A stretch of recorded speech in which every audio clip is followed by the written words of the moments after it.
In this test, a small explosive charge is used to release a fan blade from the disc. The engine has to contain the fan blade safely and also has to contend successfully with the resulting out-of-balance forces.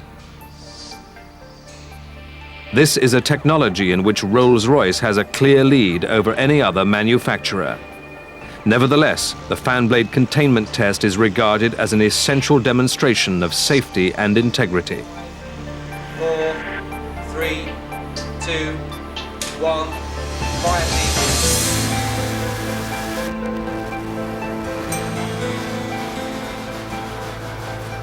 A released fan blade contains enough energy to throw a medium-sized car some 100 feet into the air. In a full engine test, this energy is absorbed as vibration through the engine carcass, truly one of the most impressive sights in aero engine testing.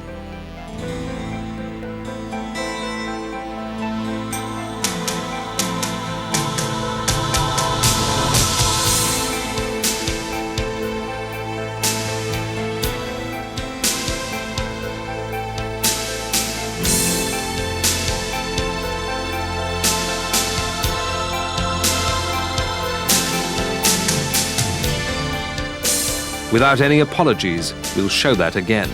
This is indeed one of those occasions when only seeing is believing.